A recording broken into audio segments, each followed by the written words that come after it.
प्रवचन करते हैं उन शब्दों का प्रभाव पड़ता है क्या? उन्होंने ये कहा कि मेरे ख्याल से कोई प्रभाव नहीं पड़ता है, क्योंकि शब्द है और शब्द पौद्गलिक है, उसका क्या प्रभाव पड़ता है? तो ऐसी स्थिति में ऐसा एक प्रसंग उसके जीवन में आया कि किसी ने उसकी निंदा कर दी, वह टेंशन में आ गया। तो उनको हमने पूछा, ये निंदा की वचन भी तो आखिर वचन ही है, प्रभाव क्यों पड़ रहा है?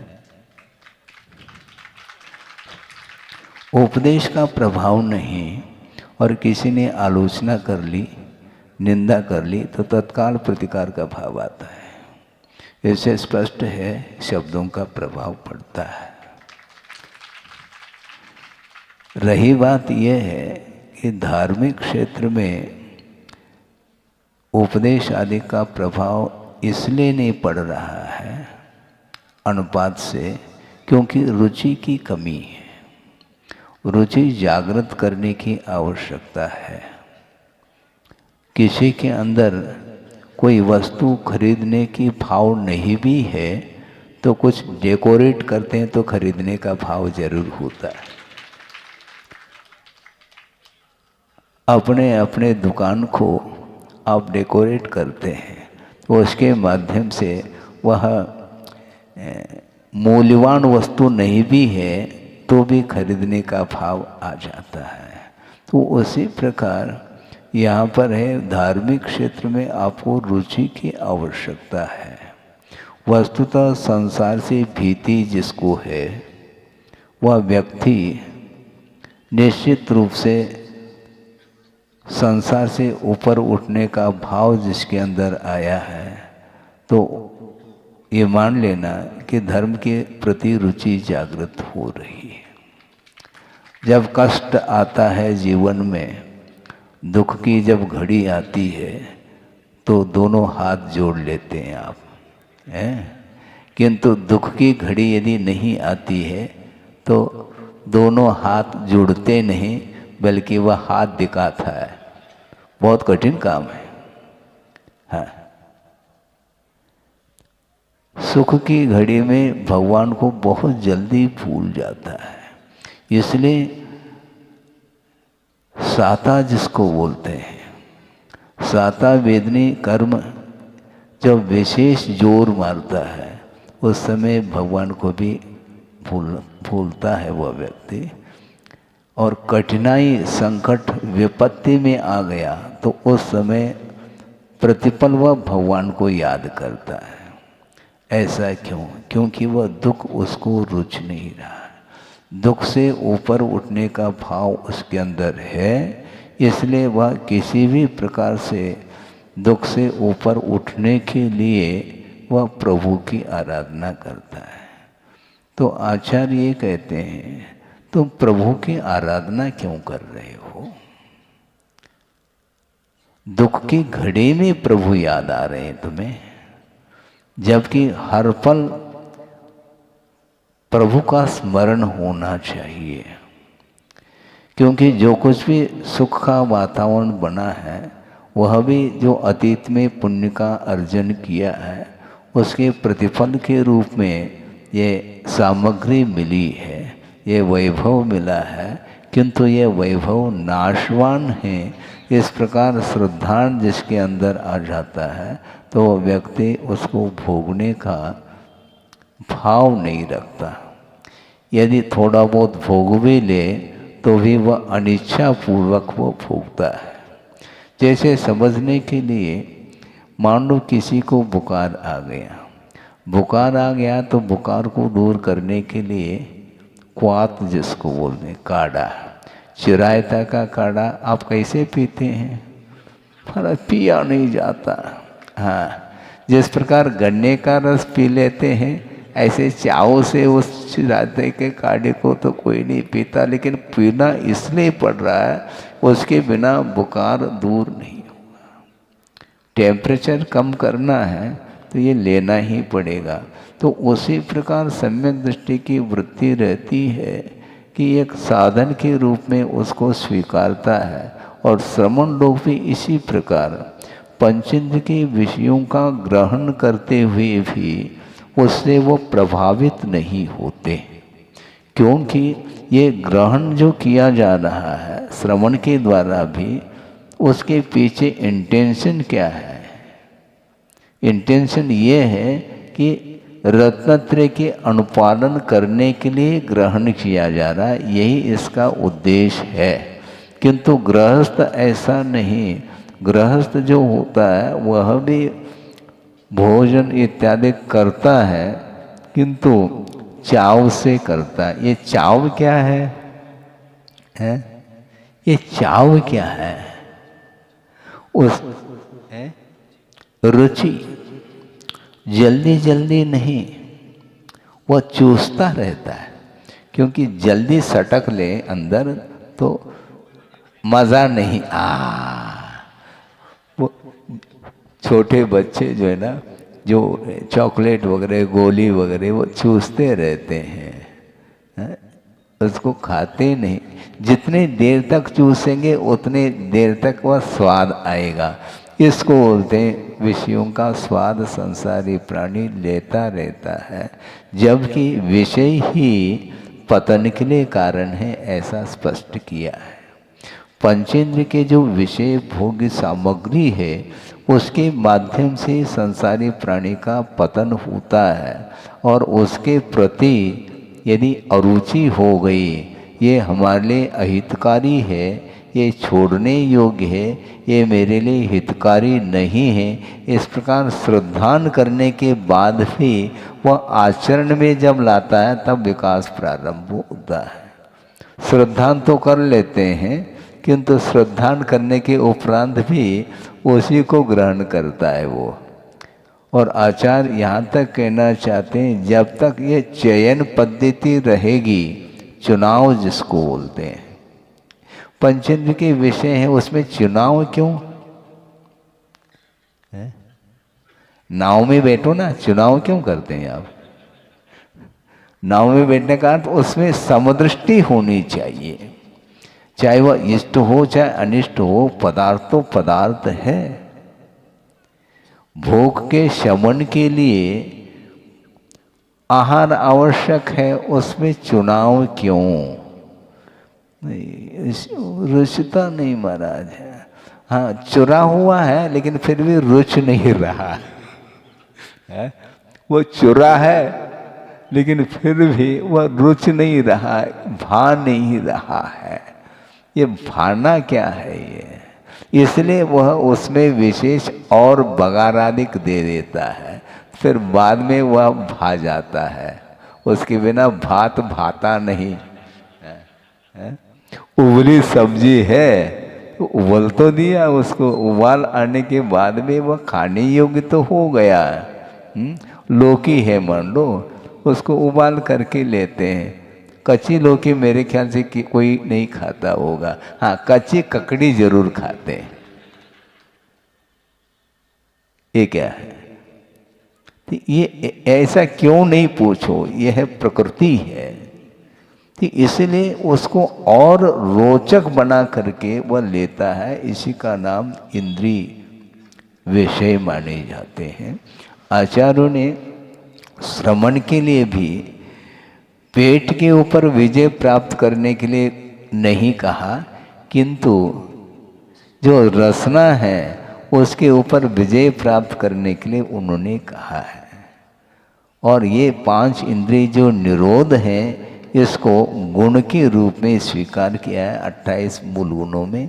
तो इसी प्रकार श्रवण की वृत्ति हमेशा निरीह वृत्ति होती है, साधन के रूप में इसको स्वीकार कर लेता है और अपने आत्मा का ध्यान करता है। एक पंक्ति आती है, संस्कृत में है, प्रासंगिक है कि उत्तमा स्वात्म चिंता स्यात्, उत्तमा स्वात्म चिंता स्यात्, देह चिंता च मध्यमा, और अधमा काम चिंता स्यात्, पर चिंता धमाधमा। अब सोचो, उत्तम चिंतन क्या है? आत्मा का चिंतन, आत्म ध्यान जिसको बोलते हैं, वो उत्तम है। लेकिन आत्मचिंतन करने के लिए माध्यम शरीर है, इसलिए थोड़ी बहुत शरीर की ओर भी ध्यान जाता है, तो ये मध्यम कहा। उत्तमा स्वात्म चिंता साथ देह चिंता से मध्यमा, शरीर की ओर थोड़ा ध्यान दो, ज्यादा नहीं, थोड़ा ध्यान देना। लेकिन इससे ये मध्यम है, किंतु अधम क्या है? काम चिंता, विषयों की चिंता, पंचेंद्र की विषय, उसके प्रति जो रुझान है वह अधम अर्थात पाप रूप है, ऐसा कहा। और इससे भी भयानक वह चीज है पर चिंता, दूसरे के अहित के बारे में चिंता करना, ये अधम से भी अधम कहा है, और यही गर्त तक ले जाने वाला भाव माना जाता है। इसलिए अपने को उस ओर नहीं जाना। संसारी प्राणी की दशा बड़ी विचित्र दशा है। खाने के लिए, पीने के लिए, उठने बैठने के लिए ऐश आराम सब कुछ है, किंतु वह पड़ोस में जो है उसको ज्यादा क्यों है? ये जो है ना, ये कीड़ा काट रहा है उसको बार बार बार बार। जब तक पड़ोसी इसके बराबर नहीं था, इसके नीचे था, तो सुख की नींद ले रहा था वो है। 2 मंजिला मान लो बिल्डिंग है, मान लो उसमें नींद आ रही है, लेकिन पड़ोस वाले का 5 मंजिल का हो गया, अब क्या? और नींद उड़ गई। पंख है क्या उसको? पंख है क्या? वो नींद उड़ गई, यानी गायब हो गई है। ये क्यों? ये इसी को बोलते हैं पर चिंता। दूसरे के विकास को लेकर के वह हमेशा रौद्र ध्यान करता है। संसारी प्राणी को जो मिला है उसमें सुख नहीं, दूसरे को यदि नहीं मिला है तो सुख है। कोई पैरेलल चल रहा है तो कोई काय का सुख है? वो मेरे बराबर है, उनसे एक 21 होना चाहिए, 19 ठीक नहीं। धार्मिक क्षेत्र में 21 काम करो, सांसारिक क्षेत्र में करने में क्या लाभ है? उसमें सांसारिक क्षेत्र में प्रतिस्पर्धा वो ठीक नहीं। यदि प्रतिस्पर्धा करना चाहो, आदत है ना प्रतिस्पर्धा करने की, करो। क्रोध नहीं करने में प्रतिस्पर्धा, करने में नहीं। क्रोध नहीं करना, मान नहीं करना, माया लोभ आदि नहीं करना, इसमें प्रतियोगिता होनी चाहिए। ये नहीं होता है। किसी ने कुछ कहा तो उसका उत्तर तरीके से देना।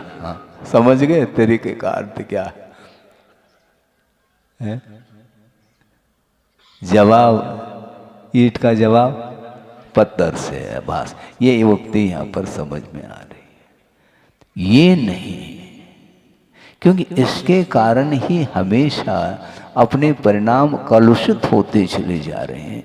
अपने परिणामों को शांत बनाए रखने के लिए स्वाध्याय आदि करो, और पर वस्तु के प्रति जो आकर्षण बढ़ रहा है उसको घटाने का पुरुषार्थ करो, तब तो ठीक है।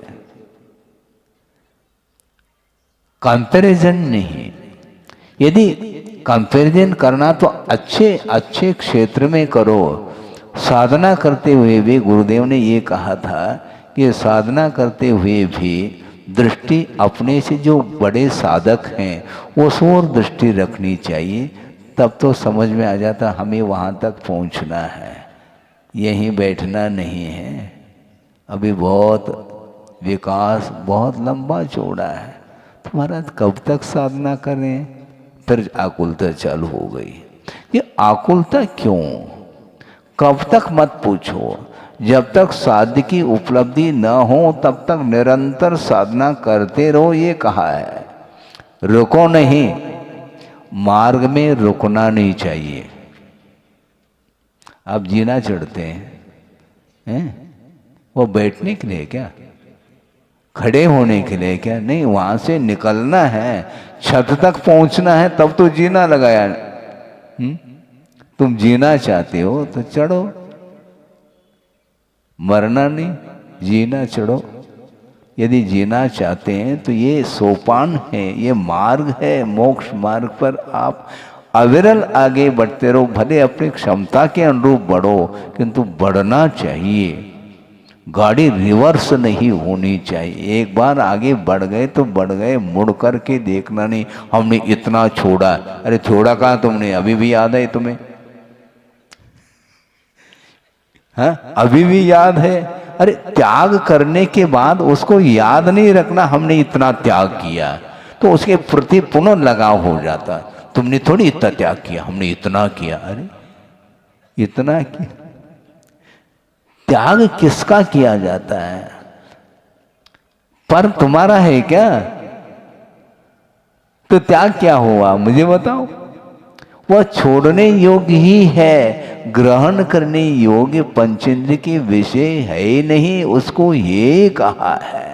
उपादेय अर्थात ग्रहण करने योग्य वो है ही नहीं, और उसके त्याग के लिए मुहूर्त की कोई आवश्यकता नहीं पड़ती है। ध्यान रखो, मुहूर्त हम देख लेते हैं, विचार कर लेते हैं, हाँ, पूछ करके आते हैं। किसको पूछना चाहो? हाँ, पिताजी को। पिताजी भी तुम्हारे नहीं है, ध्यान रखो, उनको क्या पूछ रहे हो? ये जितने भी संबंध हैं एक तात्कालिक है, ये मोह का संबंध माना जाता है। जिस व्यक्ति के अंदर मोह है उसी को ये विकल्प होंगे। दूसरे के, जिसके साथ विकल्प संबंध नहीं है, विकल्प होता है क्या? कोई विकल्प नहीं है। दुकान में आग लग गई, आकुलता किसको होगी? जिसकी दुकान है। और पड़ोसी का दुकान है, उनको क्या प्रॉब्लम? दुकान जल रहा,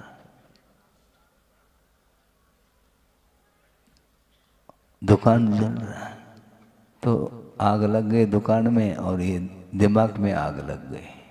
क्योंकि संबंध है, इसलिए हम संबंध जोड़ते हैं, फिर बाद में जब वह संबंध टूटने लग जाता है तो उस समय उसको विकल्प हमेशा बना रहता है।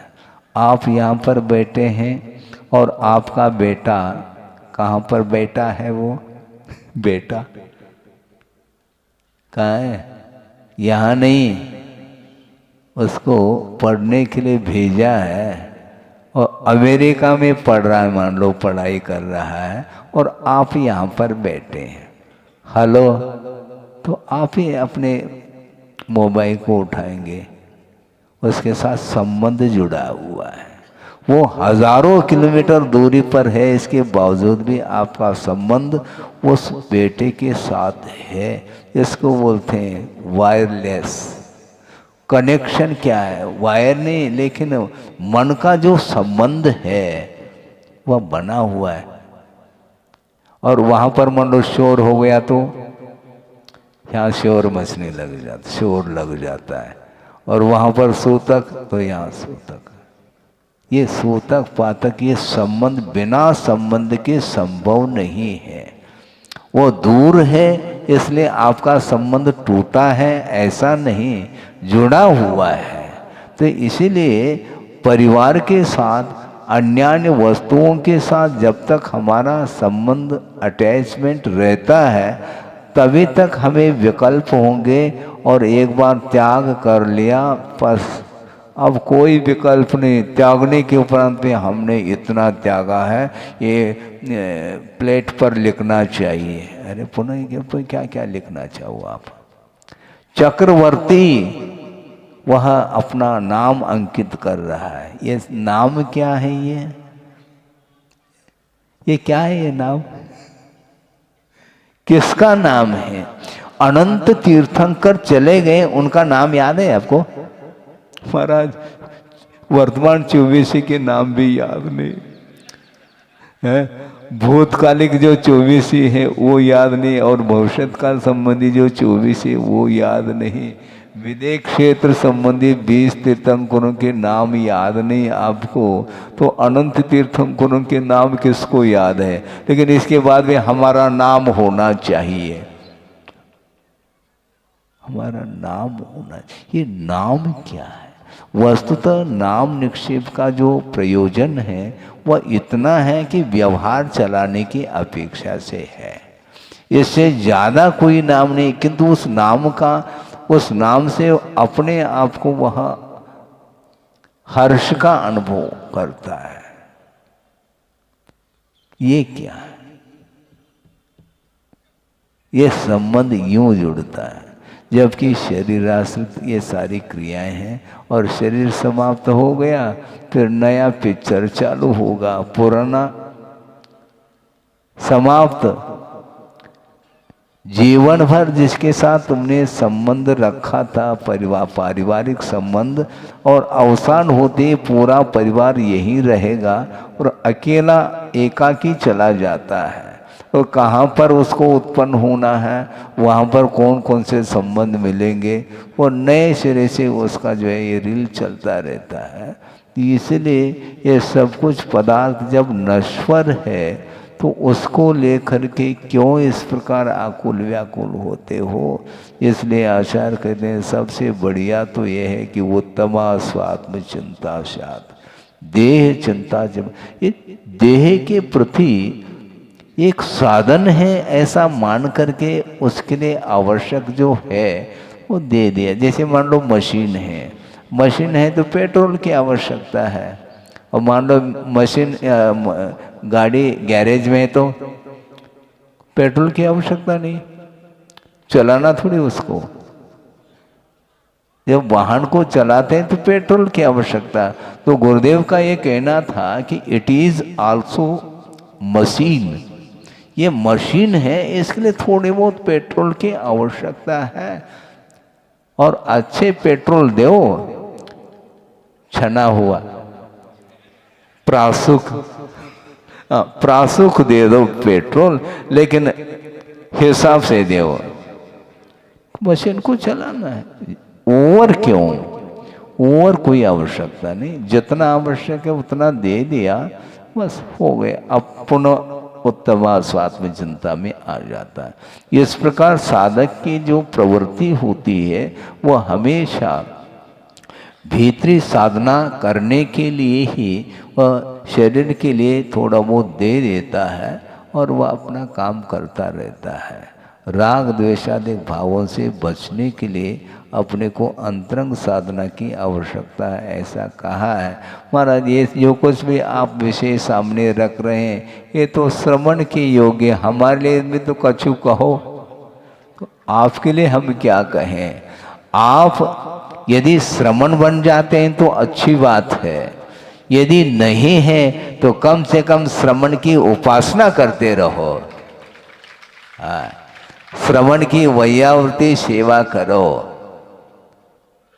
उसके माध्यम से जो सात्विक पुण्य का अर्जन होगा वह भविष्य में आपके लिए विशिष्ट मोक्ष मार्ग की सामग्री को प्राप्त करने के लिए कारण सिद्ध होता है। इसलिए आप वहीं रहो, ऐसा कह नहीं रहा हूं, आप रहे इसलिए, नहीं तो तकत खाली है। हाँ, बिल्कुल पक्की बात, इसमें क्या दिक्कत है? आप नहीं आना चाहते, आने की क्षमता नहीं है, कोई बाधा नहीं, यथाशक्ति करो, प्रभु की आराधना करते रहो और बिल्कुल जो है ना संसार में रहते हुए, जगत में रहते हुए जगत रहो। हाँ, जगत में रहते हुए जागृत रहना चाहिए, सोना नहीं। हाँ, सोना चांदी को बोलो, हाँ, सोना का अर्थ विश्राम लेना होता है और सोना का अर्थ स्वर्ण होता है।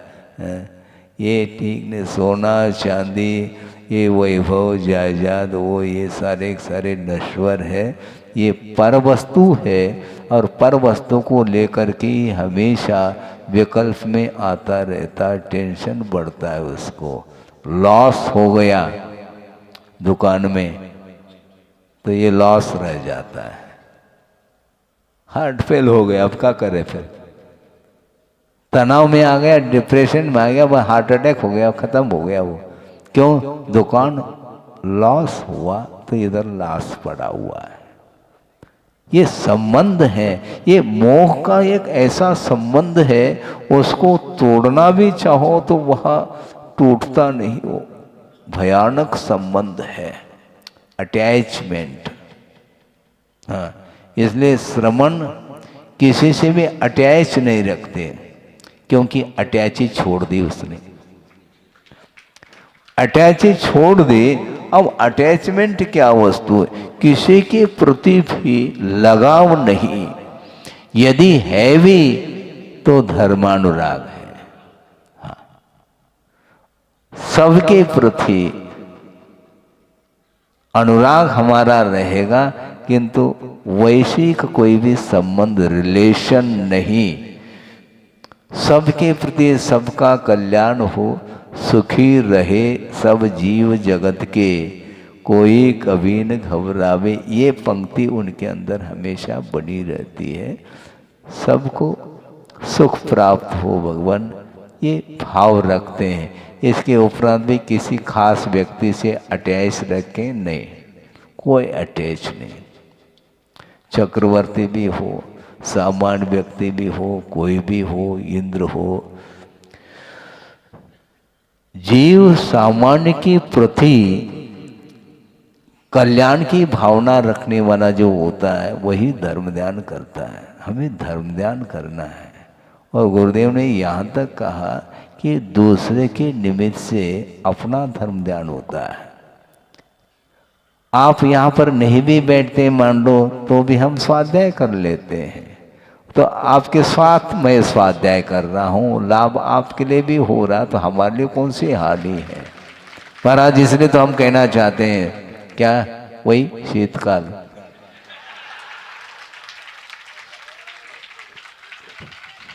अरे काल व्यतीत हो रहा है, शीतकाली तो है, और क्या 4 दिन हो गए हैं, 5 दिन, ये काल ही तो व्यतीत हो रहा है, शीत का ही काल व्यतीत हो रहा है। और कौन सा व्यतीत नहीं, हमारा अपने संकल्प पूर्वक ने, संकल्प क्या वस्तु, विकल्प क्या वस्तु, जब है तो।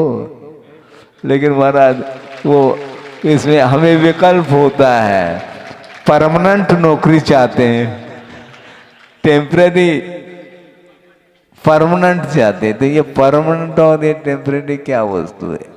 वर्तमान में जीवन जीने का हमें पुरुषार्थ करना है। भविष्य के लिए कौन ने देखा है? भविष्य हमारे हाथ में नहीं, वर्तमान ही भविष्य के लिए कारण है। आज जो आप परिणाम करेंगे वही आपके भविष्य के निर्माण के लिए कारण सिद्ध होता है। इसलिए वर्तमान में जियो। लेकिन मुझे शांति नहीं मिलती महाराज, कभी भी चले जाएंगे तो क्या होगा, ये भय बना रहता है। ऐसा नहीं, सुनो, आप प्रवचन सुन रहे हैं क्या और क्या सुन रहे हैं? टेंशन नहीं होना चाहिए। वर्तमान में जो मिल रहा है उसको, उसका स्वाद ले। भविष्य का स्वाद आता है क्या? गारंटी नहीं, स्वाद क्या आता है मुझे बताओ। गारंटी हम नहीं जानते। सुनो, भविष्य का स्वाद आता है क्या? मान लो 10 दिन बाद त्योहार आने वाला है, ठीक है, मिठाई बनाएंगे और खाएंगे, स्वाद अभी आ रहा है? बनाएंगे, रहे तो बनाओगे, क्यों? पल की खबर नहीं, आप ही लोग बोलते हैं। सामान 100 साल का और पल की खबर नहीं, और फिर भी आप कह रहे हैं कि शीतकाल, ये क्या वस्तु है? हमें बताओ।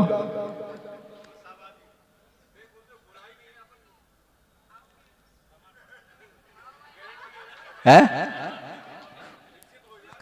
निश्चित क्या? निश्चित कुछ भी नहीं। आचार्य महाराज कह देते कि सुनो, हाउ नहीं कहते थे वो, उनके मुख में हाउ नहीं उनके डिक्शनरी में हव है ही नहीं और ना भी नहीं है। हाँ देखेंगे। हाँ किसी ने कहा कि महाराज आप देखेंगे देखेंगे बहुत साल हो गया, कुछ थोड़ा बहुत तो परिवर्तन लाओ। तो गुरुदेव ने कहा हाँ विचार करते हैं। बात वही हो गई घूम फिर करके। Death keeps no calendar. मृत्यु कब आएगी कोई निश्चित नहीं, उसका कोई तारीख डेट तय नहीं है। कभी भी खाते खाते भी लुढ़क सकता है। मुख में मिठाई है और वह खा नहीं पाया और अटैक आ गया गया। तो ये बुलबुला है। जब बुलबुला है तो हम गारंटी क्या देंगे, हमें बताओ। आप ही कहते हैं हाँ मरना सबको एक दिन अपनी अपनी बार है। हमारी बारी नहीं है महाराज, जिसकी आई हो चला जाएगा। ऐसा नहीं, कभी भी वह सडन आ सकता है। हाँ जन्म की तारीख फिर भी निश्चित हो सकती है डॉक्टरों के माध्यम से, लेकिन डेथ कब होगा कुछ नहीं कहा जा सकता। इसलिए ये मनुष्य जीवन है, वर्तमान में जीने का हमें पुरुषार्थ करना है। आशा नहीं, जो वर्तमान में है उसी का स्वाद आएगा। 10 दिन बाद आप त्योहार मनाएंगे, जब मनाएंगे, जब मिठाई बनाएंगे, जब बनाएंगे तब है। अभी वर्तमान में तो दाल रोटी ले रहे आप, वो तो ले कम से कम साता से। आकुलता के साथ क्यों ले रहे हो? ये आकुलता ठीक नहीं। हाँ महाराज धर्म भी करने नहीं दे रहे हैं आप। अरे धर्म ही तो करने दे रहा हूं मैं।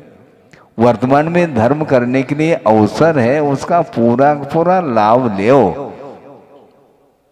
तो इसलिए ये उत्तमा स्वात्म चिंता सा देह चिंता से मध्यमा और अधमा काम चिंता। विषयों की जो आकांक्षा है ये अधम अर्थात पाप रूप है।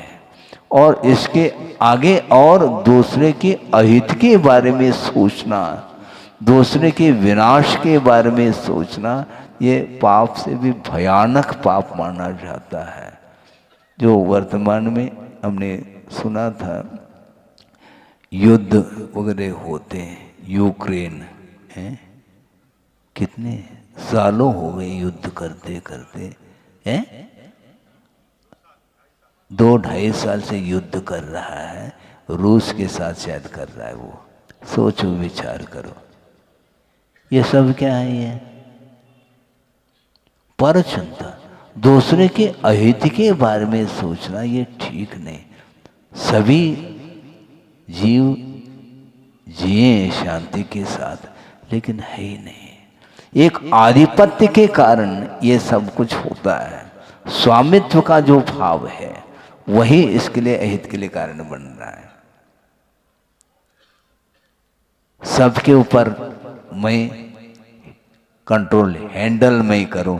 अरे हैंडल करते करते बूढ़े हो गए, अब हैंडओवर करो।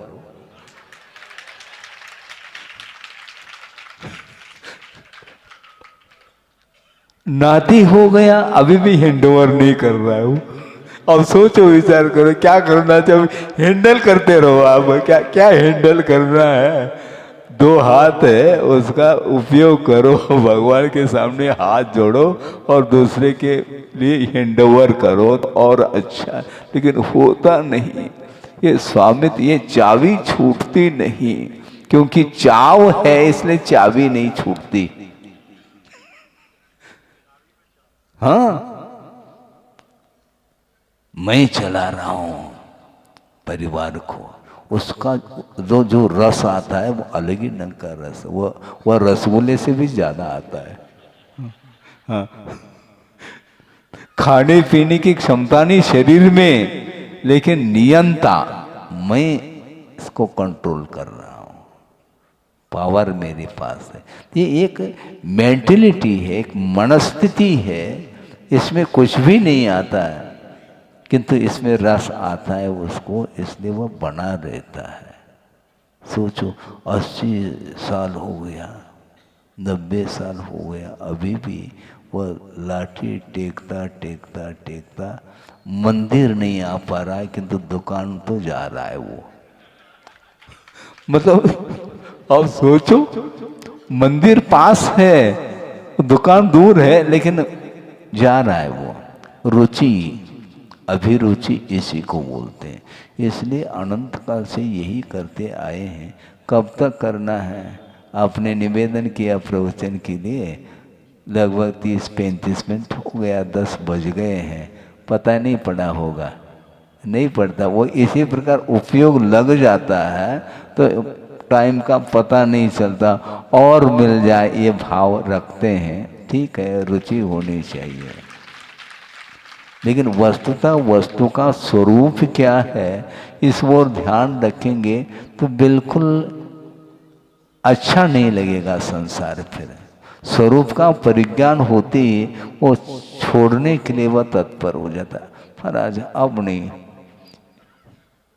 बहुत हो गया, अब नहीं रहना चाहते हैं। क्यों? बहुत परेशान हो गए। अच्छा, प्रवेश क्यों किया था? संसार में प्रवेश करो फिर परेशानी का अनुभव आ जाता है। महाराज जल्दी जल्दी हमें संग में ले लो। तुमने संग क्यों बनाया? परिवार बनाया तुमने, और उसमें कठिनाई होने लगी तो छोड़ने का भाव रखता है, तो जाना ही नहीं चाहिए। कीचड़ में पैर रखो फिर बाद में धोते रहो, इस अपेक्षा से प्रवेश करना ही नहीं चाहिए। इसलिए गुरुदेव ने कहा हमने बहुत अच्छा किया, कम से कम कीचड़ में पैर नहीं रखा, तो रख देते तो पता नहीं क्या हो जाता। फिर इसी को बोलते हैं विवेक जागृत होता है तो फिर वह कभी भी भूल नहीं कर सकता। किंतु अनंत काल से संसार में व्यतीत कर रहा है, संसारी प्राणी परिभ्रमण कर रहा है, फिर भी उससे ऊब नहीं रहा, और एक और चाहता है। 80-90 साल का होने के बाद भी भगवान है क्या? नहीं, 100 साल से कोई मतलब नहीं, अभी उठा लो कोई बाधा नहीं, लेकिन इससे भी अच्छी सामग्री मुझे मिलना चाहिए जहां पर मुझे आप भेज रहे हैं। भगवान नहीं भेजते हैं, ध्यान रखो, भगवान काय को भेजेंगे, लेकिन मैं जहां पर जाऊं वहां पर बिल्कुल राम राज होना चाहिए। ये क्या है? संसार में रमना चाह रहा है तो राम थोड़ी बन पाएगा। वो राम बनना चाहो तो जहां रम रहे हैं वहां से हटो, हैं, छोड़ो वहां से गोटे गांव को, हैं, छोड़ो। किसने बांधा है आपको? स्वयं, स्वयं ही बांध रहा है अपने आप को। स्वयं ने ही संसार का निर्माण किया है और उलझता चला जा रहा है। तो इसलिए उलझन ठीक नहीं। इसलिए आपको वस्तु तत्व का स्वरूप जब ज्ञात हो जाता है तो कम से कम शुभ से शीघ्रम कहना चाहिए। जब जागे तब सवेरा। ये कहने के लिए ये पंक्तियां आ रही, लेकिन इसका उपयोग नहीं करना। गुरुदेव का ये कहना था, कई बार उन्होंने कहा कि वस्तुतः जीवन का वर्गीकरण करना चाहिए कि इतने काल में हम ये करेंगे, ये करेंगे। और रिटायरमेंट वर्तमान में क्या है, इसकी अवधि क्या है? 62, बस। उसके बाद क्या है? रिटायर्ड हो गए। रिटायर्ड हो गए तो अपने बेटे को दे दो चाबी और बड़े बाबा के पास पहुंचो। और क्या? अब चाबी के प्रति जो मोह है ना, उसको छोड़ो। हाँ,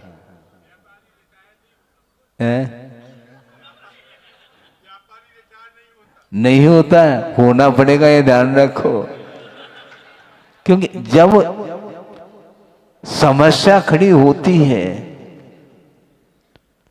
डॉक्टर के पास जाते हैं तो वो क्या कहता है?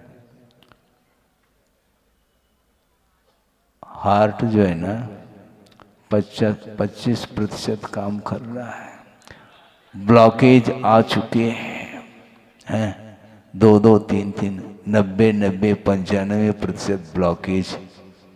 तो इसलिए अब क्या करना है, वैभव है तो उसका उपभोग नहीं कर सकोगे। घी नहीं खा सकते हैं, नमक नहीं खा सकते हैं, तला हुआ सामान नहीं, फिर क्या खाना है, कम खाओ और गम खाओ।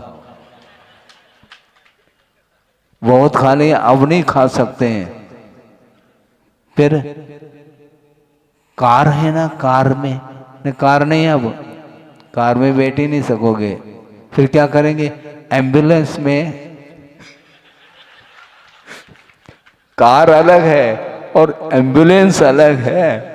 एम्बुलेंस से आप जो है ना हॉस्पिटल तक पहुंच सकते हैं, इसके अलावा वह कार आपके लिए बेकार है।